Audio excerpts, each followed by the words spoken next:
Hello dear students, आज हम solid state chapter का नेक्स्ट वीडियो सेकंड पार्ट देखते हैं।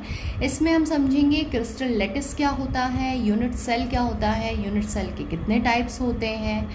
ठीक है, तो यहाँ पर हम स्टार्ट करते हैं। What is crystal lattice? Crystal lattice is a symmetrical three dimensional 3D होता है ये structure. Structural arrangements of atoms, ions and molecules. Atoms, ion and molecule इस तरह से जुड़े होते हैं कि इनका एक 3D स्ट्रक्चर बनता है। ये जो एटम्स, आयन, मॉलिक्यूल्स होते हैं, फर्स्ट पार्ट में हमने देखा था, इनको हम क्या बोलते हैं? कॉन्स्टिट्यूएंट पार्टिकल बोलते हैं। Inside a crystalline solid as point. ये जो एटम्स, आयन एंड मॉलिक्यूल होंगे वो क्रिस्टलाइन सॉलिड, ये पॉइंट्स की तरह होते हैं किसी क्रिस्टलाइन सॉलिड में। क्रिस्टल लैटिस जो होते हैं वो ओनली 14 ही पॉसिबल हो सकते हैं और इन क्रिस्टल लैटिस को ब्रेवे लैटिस बोला जाता है।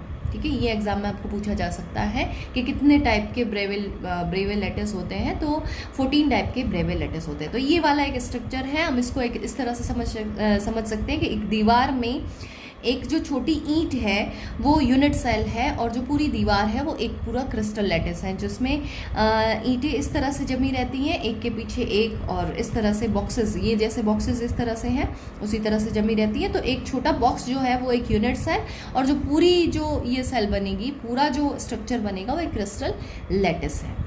यहाँ पर अगर हम देखें नेक्स्ट, इसको वैसे ये बनता स्ट्रक्चर जो है वो इस तरह से बनता है कि ये कॉन्स्टिट्यूएंट पार्टिकल बिल्कुल पास पास सटे हुए होते हैं। जो एटम्स, मॉलिक्यूल्स, आयंस होते हैं बहुत पास पास सटे होते हैं। ये एक इमेजिनरी एक स्ट्रक्चर है जो हम इसकी बनाते हैं कि भाई इसका अगर हम चारों कॉन्स्टिट्यूएंट, इसके जो पार्टिकल्स हैं जो आपस में सटे हुए हैं, आपस में जॉइंट हुए हुए हैं, ये इनकी पॉइंट्स को अगर हम मिडिल पॉइंट्स को अगर हम मिलाते हैं तो यहाँ पर एक फॉर्मेशन बनता है, और इसके पीछे वाली लाइंस को भी अगर हम मिलाते हैं तो यहाँ पर एक बॉक्स का फॉर्मेशन बनता है इस तरह से।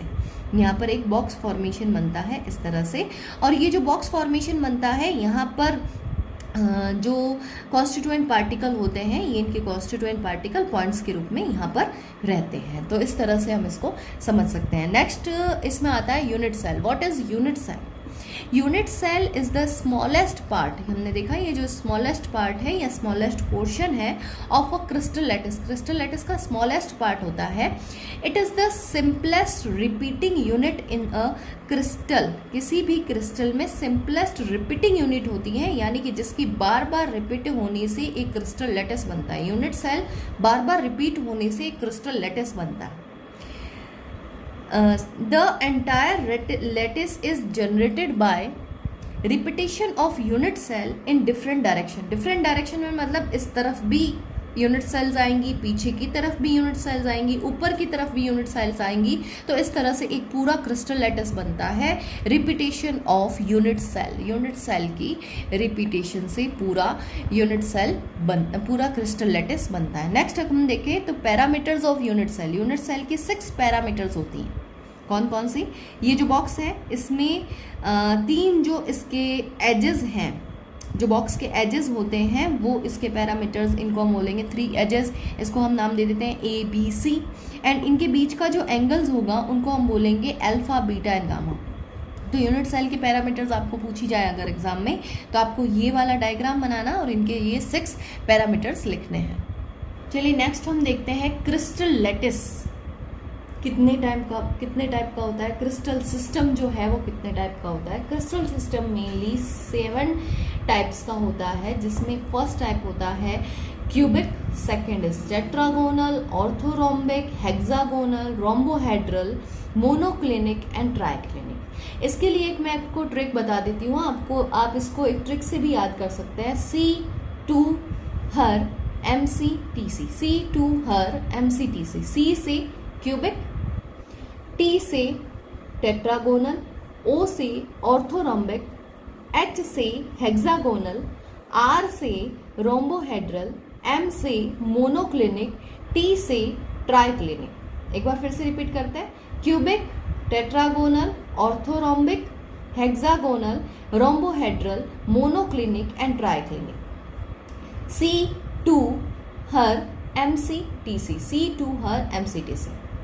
एक नंबर भी हम याद रखेंगे, 3241121, 3241121। 3 है नंबर ऑफ क्रिस्टल लेटिस, इसमें कितने होते हैं, क्यूबिक में होते हैं 3, 3 2 4 1 1 2 1। इसको हम एक लाइन से याद रखेंगे तो हमारे लिए इसको याद रखना इजी हो जाएगा। तो क्या होगा इसका, 3 2 4 1 1 2 1। एक्सियल डिस्टेंस देखते हैं, इनको भी हम एक लाइन से याद रखेंगे तभी हमको ये याद रह पाएगा। ये थोड़ा सा डिफिकल्ट होता है इस टेबल को याद रखना, पर बहुत सारे कॉम्पिटिटिव एग्जाम में एंड मेनली बोर्ड एग्जाम में भी इसके क्वेश्चन पूछे जाते हैं 1 या 2 नंबर में। तो ये आपको याद करने की मैंने यहाँ पर ट्रिक बता दी है, ये दोनों लाइंस आपको इस ट्रिक से याद हो जाएगी। तीसरा एक्सियल डिस्टेंस जो है वो कैसे याद होगा, एक्सियल डिस्टेंस फर्स्ट के लिए होगा A = B = C, तीनों ही जो डिस्टेंसेस होंगी वो इक्वल होंगी। सेकंड के लिए A = B but not = C, A B के बराबर है लेकिन C के बराबर नहीं है, तो A = B but not = C। Third के लिए तीनों ही बराबर नहीं है, A not B not C।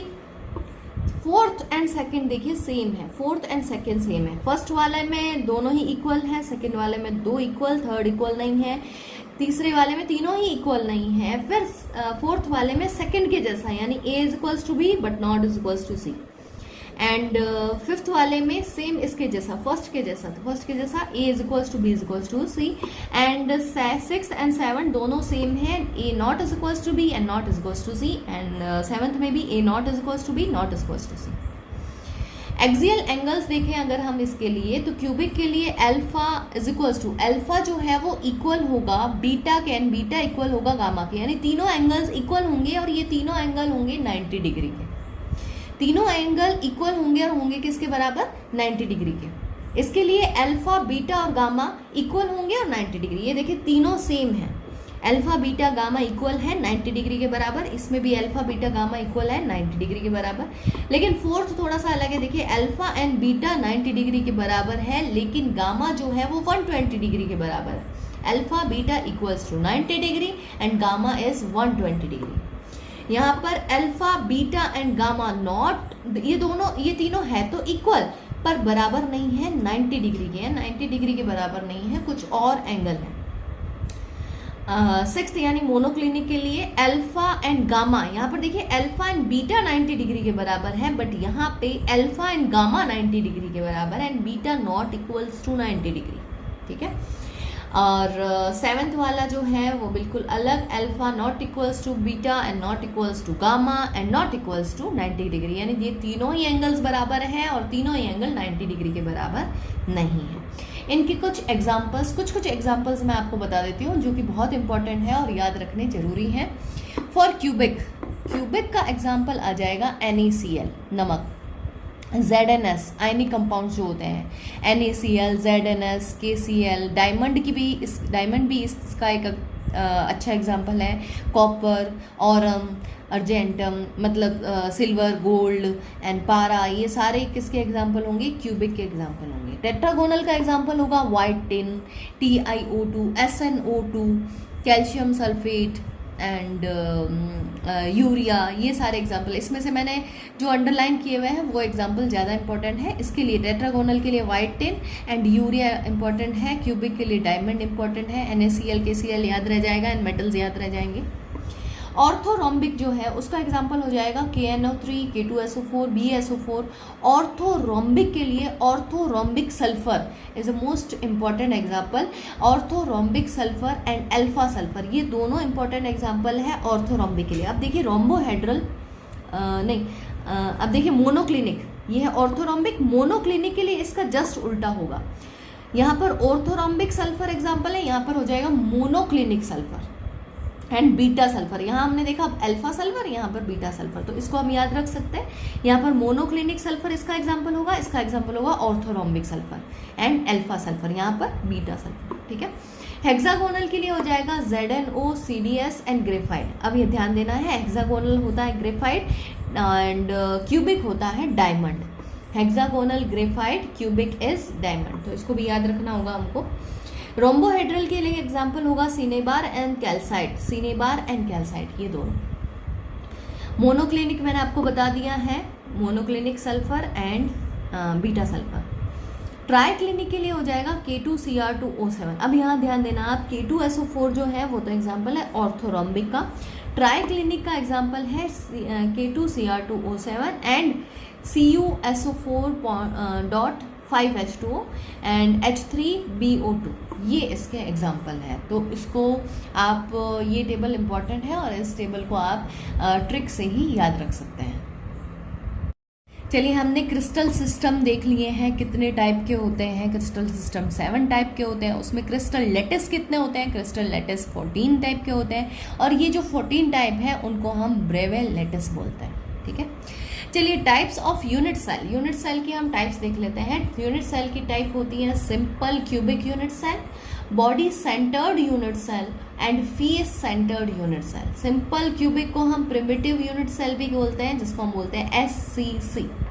Body centred unit cell को हम बोलते हैं BCC। फेस सेंटर्ड को बोलते हैं FCC। अब इसको हम CCP भी बोल सकते हैं, SCP भी, ये इसके एग्जांपल्स में आएंगे, CCP एंड SCP। एक और एग्जांपल होता है and centred cubic unit cell, जिसको हम बोलते हैं ECC। ठीक है, एंड सेंटर्ड, वो भी मैं आपको एक समझा दूंगी, वैसे इंपॉर्टेंट नहीं है, ये तीनों ही इंपॉर्टेंट है। सिंपल क्यूबिक यूनिट सेल कैसा होता है, इसको हम एग्जांपल से ही देखेंगे।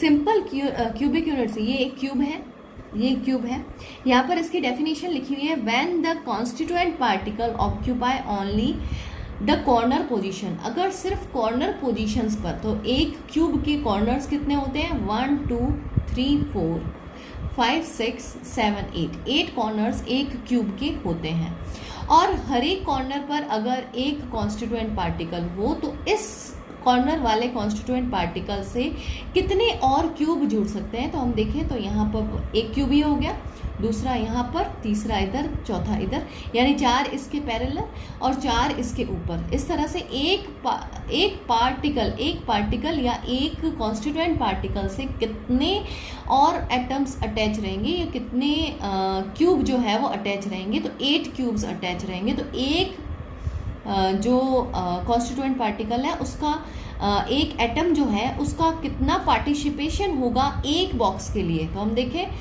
एक एटम कितने से जुड़ा हुआ है, 8 क्यूब से जुड़ा हुआ है, 8 क्यूब्स से जुड़ा हुआ है।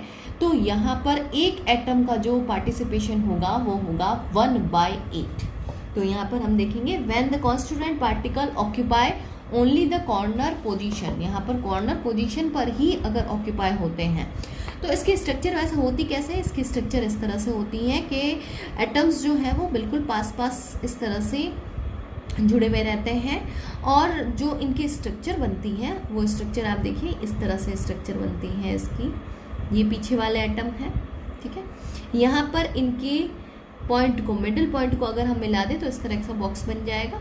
इसके इस तरह से मिडिल पॉइंट को भी, इनके भी मिडिल पॉइंट को बना दे तो इस तरह से बॉक्स बनेगा, यानी कि इनके कॉर्नर्स पर एटम प्रेजेंट है। ये जो एटम है हम इसको थोड़ा सा दूर बना देते हैं, बाकी होते बिल्कुल पास पास हटे हुए होते हैं। ये जो कॉर्नर्स हैं, ये कॉर्नर्स पर एटम अगर उपस्थित, कॉर्नर पर ही एटम्स प्रेजेंट होते हैं तो इनको हम कौन सा वाला, सिंपल क्यूबिक यूनिट सेल कहते हैं। इनके लेटेस पॉइंट कितने होंगे, लेटेस पॉइंट हमको दिख रहा है सामने, जहाँ पर एटम्स प्रेजेंट हो सकते हैं। कितने एटम प्रेजेंट हो सकते हैं, 1 2 3 4 5 6 7 8 पोजीशन, 8 पोजीशंस हैं जहाँ पर इलेक्ट्रॉन्स रह सकते हैं, तो टोटल 8 हो जाएगा। Total number of atom in 1 unit cell, 1 unit cell के लिए कितने नंबर ऑफ एटम, तो 8 कॉर्नर्स पर 8 एटम है। हर एक एटम के लिए कितना पार्टिसिपेशन है, 1/8 पार्टिसिपेशन है, तो 8 × 1/8 इज इक्वल्स टू 1 एटम, यानी 1 यूनिट सेल के लिए अगर मैं एटम काउंट करें तो यहाँ पर 1 एटम ही आएगा। कोऑर्डिनेशन नंबर कितना है, हमको ये देखना है कि 1 एटम कितने और पार्टिकल से घिरा हुआ है। तो यहाँ पर अगर हम देखें ये वाला 1 एटम, इसका और बना लेते हैं आगे, ठीक है।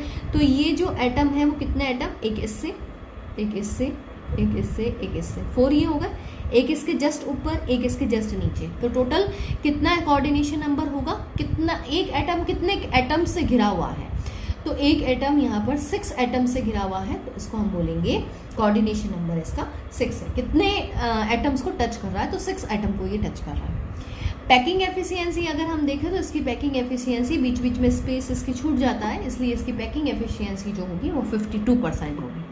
यहाँ पर फॉर्मूला क्या होगा, यहाँ पर D इज इक्वल्स टू ए होगा, है ना। यहाँ पर अगर हम डायामीटर देखें, दो एटम्स बिल्कुल पास पास सटे हुए हैं, डायामीटर अगर हम देखें तो क्या हो जाएगा, D is equals to A.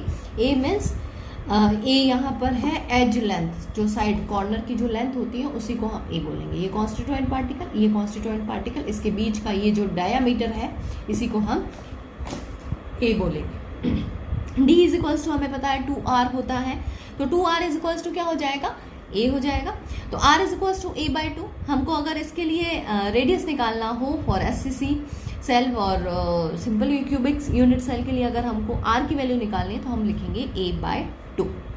Body centred unit cell यानी BCC के लिए इसकी डेफिनेशन क्या होगी, when the constituent particle occupy at the corner and at the centre of the body. अगर कॉर्नर पे कॉन्स्टिट्यूएंट पार्टिकल हो और इसके अंदर सेंटर में कोई पार्टिकल प्रेजेंट हो तो उसके लिए, तो कॉर्नर वाले के लिए क्या हो जाएगा 8 इंटू 1/8, और जो सेंटर वाला होगा उसके लिए 1 एटम, क्योंकि वो और किसी भी यूनिट सेल से कनेक्टेड नहीं होगा एटम, क्योंकि वो उसके अंदर होगा।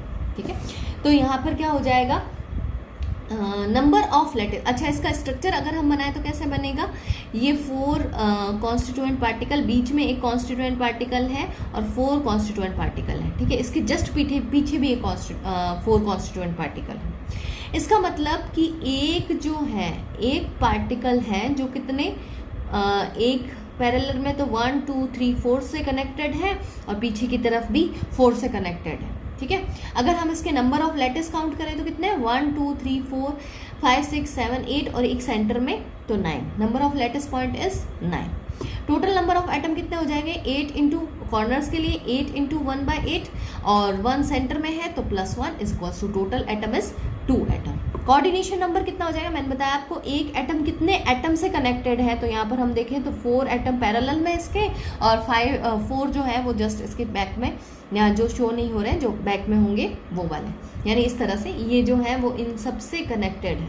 ठीक है, तो इसमें कोऑर्डिनेशन नंबर हो जाएगा 8। पैकिंग एफिशिएंसी इससे थोड़ी सी ज़्यादा होगी, दैट इज 68%।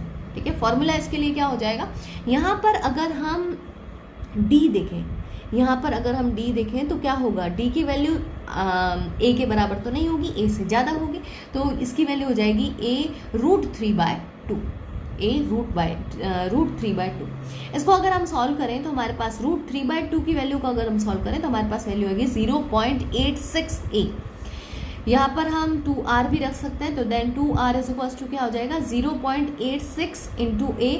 r की वैल्यू भी हम निकाल सकते हैं अपॉन 2 करके। ठीक है, तो इस तरह से हम इसका रेडियस या डायामीटर या एज लेंथ भी निकाल सकते हैं। ठीक है, थर्ड टाइप है फेस सेंटर्ड यूनिट सेल, जिसको हम बोलते हैं FCC। When the constituent particle present at corner and at the centre of each face, कहाँ पर प्रेजेंट हो, हर एक फेस के सेंटर पर प्रेजेंट हो। एक तो कहाँ पर, कॉर्नर पर प्रेजेंट हो, एक तो कहाँ पर प्रेजेंट हो, एक तो कॉर्नर पर प्रेजेंट हो, और हर एक ये जो फेस है, फेस कितने होते हैं किसी क्यूबिक के, 1 2 3 4 5 6 फेसेस होते हैं किसी क्यूब के, और इसके सेंटर पर पार्टिकल अगर प्रेजेंट हो तो ये पार्टिकल्स कितने यूनिट सेल को टच करेगा, बस एक और यूनिट सेल को टच करेगा, यानी कि एक एटम का पार्टिसिपेशन कितना होगा 1/2।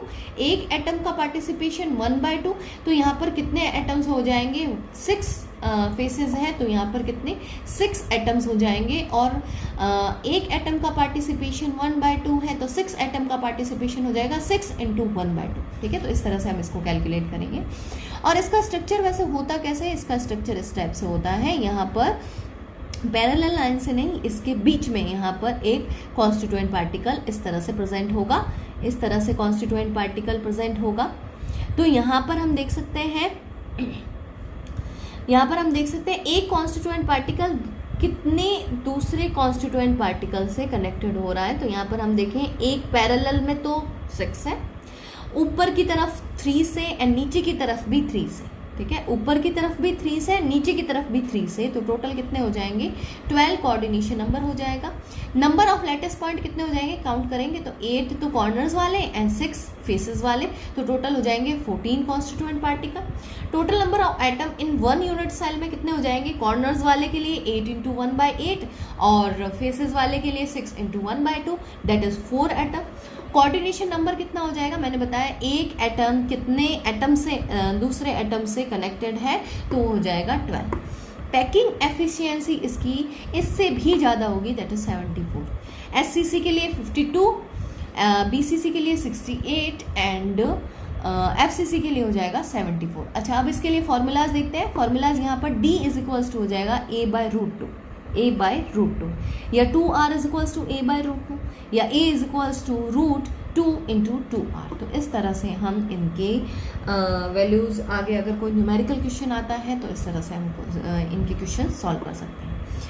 आपको मेरा पढ़ाने का तरीका कैसा लगता है कमेंट बॉक्स में ज़रूर बताइए, और इन वीडियोस को ज़्यादा से ज़्यादा अपने फ्रेंड्स के साथ शेयर कीजिए।